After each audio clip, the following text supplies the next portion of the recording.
Si la navette spatiale est connue pour ses missions emblématiques autour de la station Mir, Hubble ou encore la Station spatiale internationale, ce parcours n'aurait jamais vu le jour sans un autre véhicule et ses pilotes courageux, le Boeing 747 SCA. Aujourd'hui, je vous propose de le découvrir à travers les yeux de l'un de ses pilotes, Fitz Fulton.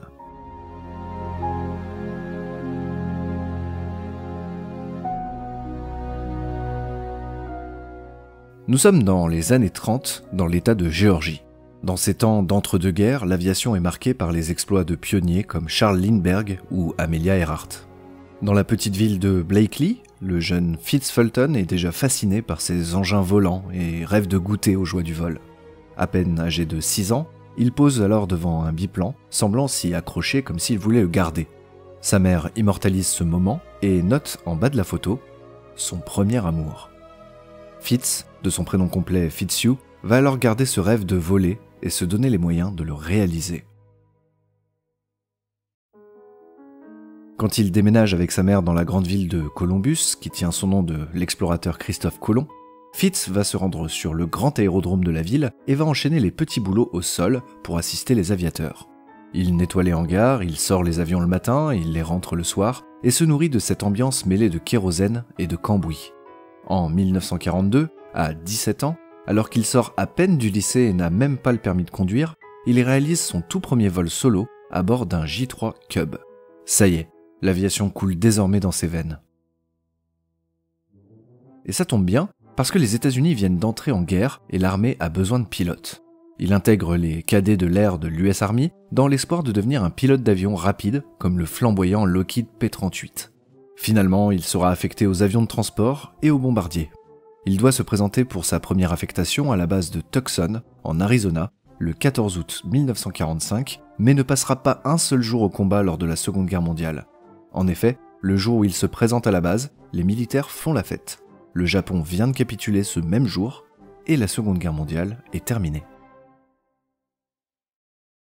Sa carrière militaire aurait donc pu s'arrêter là, mais le monde n'était pas encore prêt pour la paix.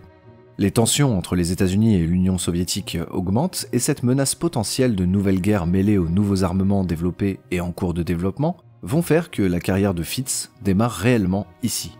C'est à Tucson d'ailleurs qu'il rencontre son second amour, une femme, qu'il épouse avant d'être affecté à la base de Roswell dans le Nouveau-Mexique dans la 320e escadre de transport de troupes. Son travail est alors comparable à celui d'un chauffeur de bus. Il pilote un C-54 qui emporte des bombes nucléaires et des scientifiques du continent américain jusqu'aux îles Marshall, où des tests nucléaires sont alors en cours. Il lui arrive même d'emmener des scientifiques en promenade en basse altitude après une forte détonation nucléaire pour juste évaluer les dégâts, et ce sans réelle protection adéquate. Sa carrière va prendre un autre virage quand les tensions entre l'Est et l'Ouest se jouent dans la ville divisée de Berlin.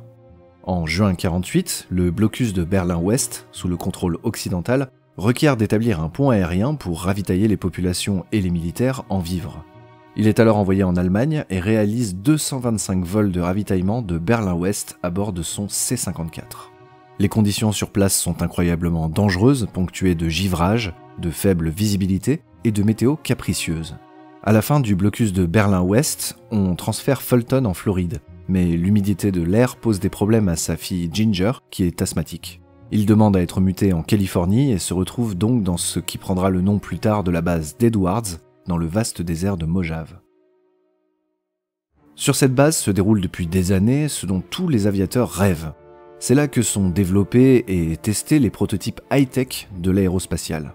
C'est notamment sur cette base qu'en 1947, le pilote d'essai Chuck Yeager franchit le mur du son pour la première fois. C'est donc le terrain de jeu idéal pour le jeune Fulton qui se forme au pilotage d'avions à réaction. Mais encore une fois, la guerre froide va l'envoyer à l'étranger.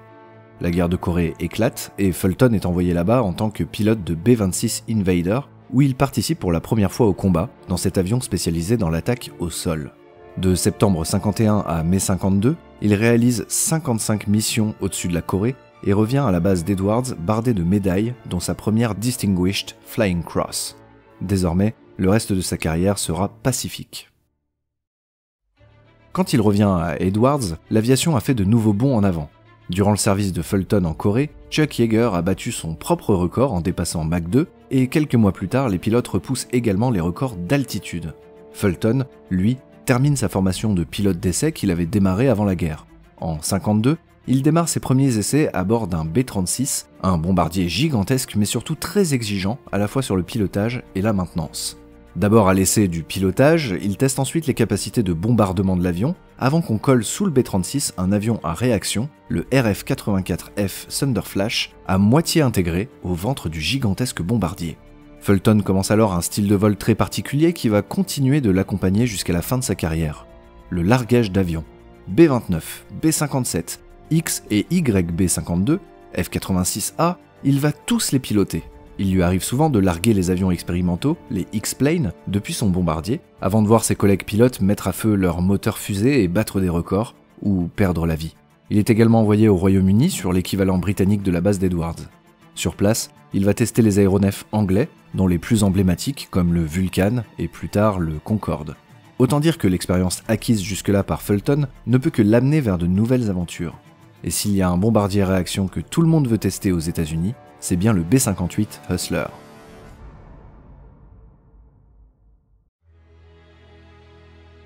Mélange entre une Formule 1 et un bombardier tactique, Fulton va en devenir le pilote d'essai principal.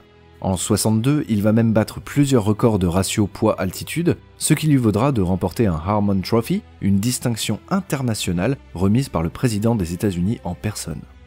Pilote d'essai à cette époque, c'est accepter de voir son espérance de vie réduite à quelques jours, quelques semaines, voire quelques mois. Fulton, à ce niveau dans sa carrière, aurait pu tout arrêter et vivre d'une retraite bien méritée. On a beau être un très bon pilote, parfois la machine est plus forte que l'homme. Mais c'est mal le connaître. Il se met à essayer le XB-70 Valkyrie et on le pressent pour une mission photo commandée par General Electric où il piloterait un Valkyrie aux côtés de plusieurs autres avions dans le cadre d'un calendrier de la firme. Mais il est remplacé au dernier moment pour ce vol photo. Durant ce vol où du coup il ne participe pas, un mauvais mouvement du F-104, probablement dû aux perturbations créées par le Valkyrie, amène les deux avions à se percuter. Le pilote du F-104 perd la vie, le copilote du Valkyrie parvient à s'éjecter, et le pilote du Valkyrie, après avoir tout essayé pour contrôler son avion en perdition, périt avec son avion. Autant dire que même pour un vol paraissant calme et banal, la mort n'est jamais loin. Fulton ne laisse pas tomber pour autant. Toujours sur la base d'Edwards, il se fait les dents sur le YF-12, l'ancêtre de ce qui deviendra plus tard le SR-71 Blackbird, en tant que pilote d'essai principal. Mais en 1966, il prend un virage dans sa vie.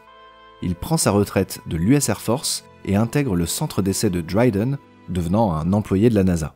Il n'est pas vraiment dépaysé pour autant puisque le centre Dryden est sur la base d'Edwards. C'est un changement de hangar plus qu'un changement de base. Mais plus question d'armement. Désormais, le but est de développer des nouvelles technologies aéronautiques et spatiales civiles.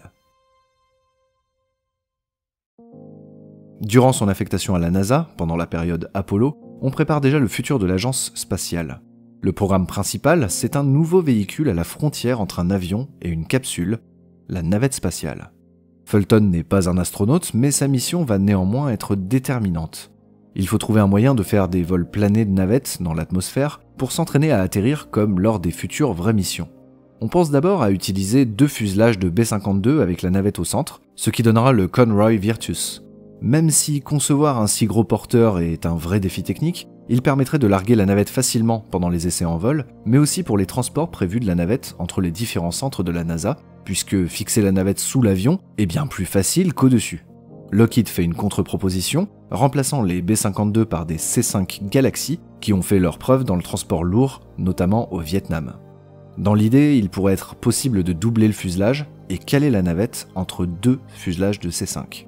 Finalement, après moult discussions, on décide de simplement utiliser des Boeing 747.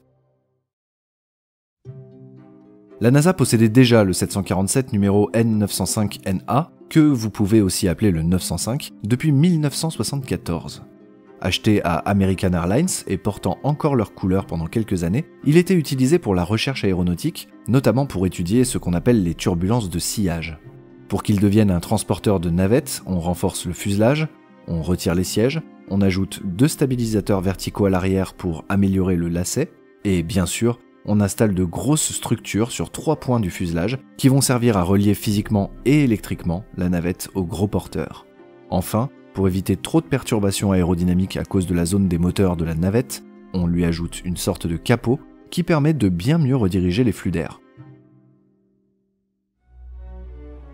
Tous ces systèmes sont assez rapidement mis en place et notre Fulton est assigné au projet pour piloter le 747 lors des essais de largage de la navette. Lors des vols d'essai, Fulton, commandant du 747, et 3 autres membres d'équipage vont procéder à des tests de manœuvre d'abord au sol, puis en vol, pour finir bien sûr avec les largages de la navette d'essai Enterprise.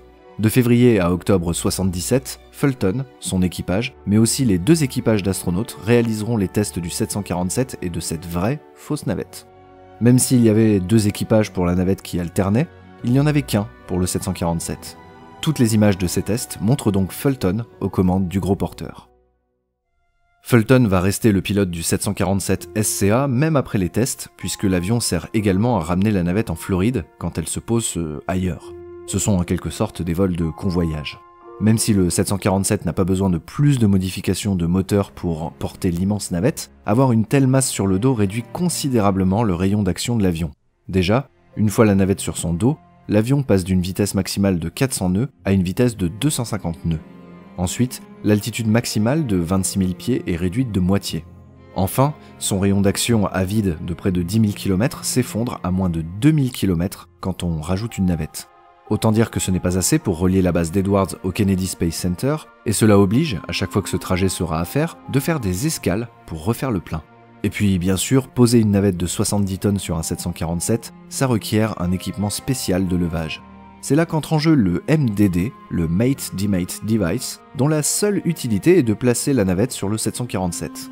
Plusieurs sont construits aux endroits où la navette est chargée puis déchargée, entre autres sur la base d'Edwards, mais aussi au Kennedy Space Center.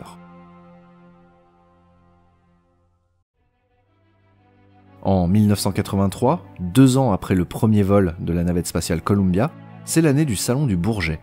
À cette occasion, la NASA frappe fort. Elle veut présenter, à la fois au sol et en vol, le 747 avec Enterprise sur le dos à Paris. Mais comme on l'a vu plus tôt, là où un 747 classique traverse l'Atlantique sans problème, ce n'est pas pareil avec une navette, même non spatiale, sur le dos. Le 747 SCA et sa navette Enterprise vont donc partir de la base d'Edwards vers la base de Peterson, dans le Colorado. Puis ils vont partir de Peterson vers McConnell, dans le Kansas. Ensuite de McConnell à Patterson, dans l'Ohio. Puis de Patterson à Goose Bay, au Canada. De Goose Bay à Keflavik, en Islande, pour ensuite rallier Fairford, au Royaume-Uni. De là, un dernier saut de puce pour une présentation à Cologne, en Allemagne, avant de finalement arriver à Paris. Un voyage qui aura pris 8 jours. Mais une fois sur place, les Européens peuvent prendre la mesure de ce double aéronef.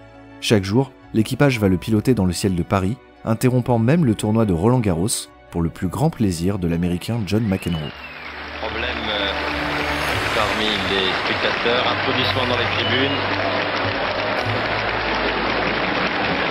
J'imagine que la navette spatiale exposée actuellement au Bourget passe au-dessus du stade Roland-Garros. Voilà, c'était déjà arrivé hier soir avec cette très belle image de Jean-Claude Deschargers. Les Américains ne comprennent certainement pas, eux qui sont habitués à cette navette spatiale depuis pas mal d'années maintenant. Mais on comprend très bien aussi les réactions du public français. Et oui, on voit pour la première fois cette navette. Alors McEnroe, qui d'habitude manifesterait avec beaucoup de véhémence, cette fois-ci il est nationaliste et c'est bien. Vous savez qu'il joue toujours la Coupe Davis quand il le faut. Comprend à la limite bien que le spectateur français s'intéresse aussi à cela.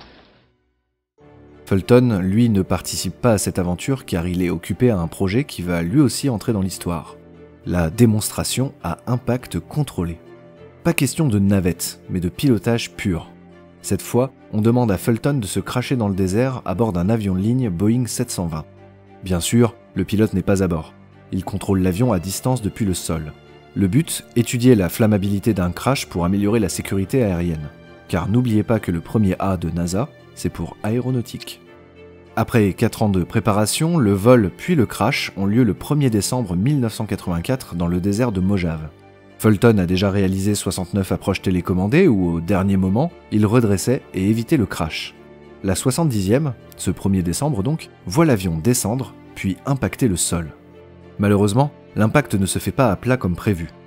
Malgré le mauvais angle à l'impact, l'étude du crash par la NASA va amener à des sièges plus résistants au feu, à de meilleurs automatismes dans les cockpits toujours utilisés aujourd'hui, et de meilleures boîtes noires et indications d'issue de secours en cabine.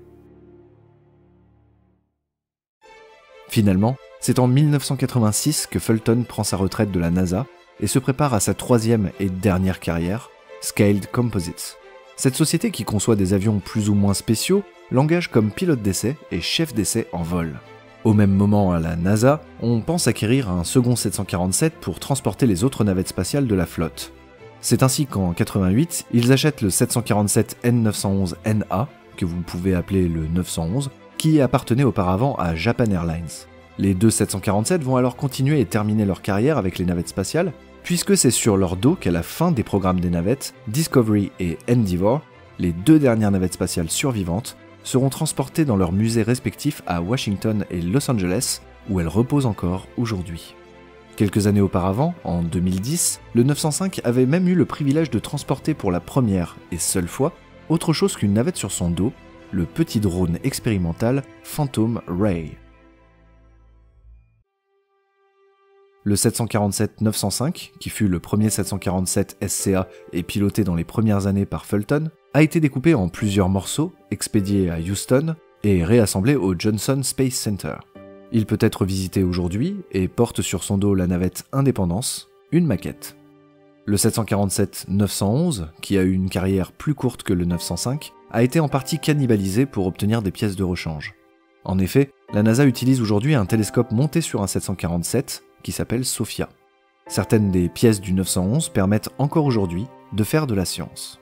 Quant à Scaled Composites, dernière aventure professionnelle de Fitz Fulton, ils produiront le Spaceship One et le Spaceship Two, ancêtres de l'actuel VSS Unity de Virgin Galactic, et surtout le Stratolaunch, qui devrait dans le futur larguer des lanceurs qui pourront ensuite mettre en orbite des satellites. C'est une technique directement inspirée des travaux préliminaires de la NASA pour les tests de la navette, mais aussi liée à toute la carrière de Fitz Fulton. Le Stratolaunch, qui a effectué son premier vol de test le 13 avril 2019, est aujourd'hui l'avion le plus grand du monde en envergure, toutes catégories confondues. Fitz Fulton, qui enregistre plus de 15 000 heures de vol sur plus de 200 appareils différents, prend sa retraite de Scaled Composites et continue de piloter de façon privée avec sa famille jusqu'à que la maladie de Parkinson ne lui enlève ses ailes. Il nous quitte en 2015 à l'âge de 89 ans. Si je vous ai à la fois raconté l'histoire d'un homme et d'une machine, tous deux exceptionnels, c'est parce qu'ils n'ont pas été liés entre eux simplement lors de vols. C'est surtout parce que l'un comme l'autre ont amené à faire avancer la science aéronautique mais aussi spatiale, et ont permis de réaliser de nombreux rêves d'ingénieurs, de pilotes, de scientifiques et de passionnés comme nous.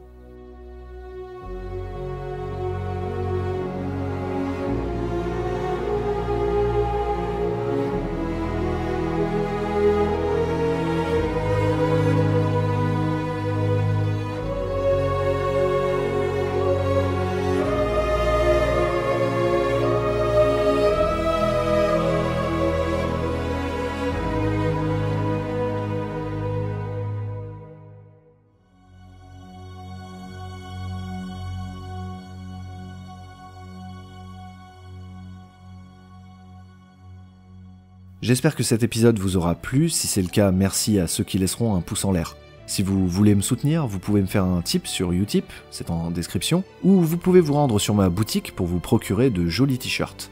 En attendant, je vous dis à très bientôt, et n'oubliez pas de nourrir vos passions.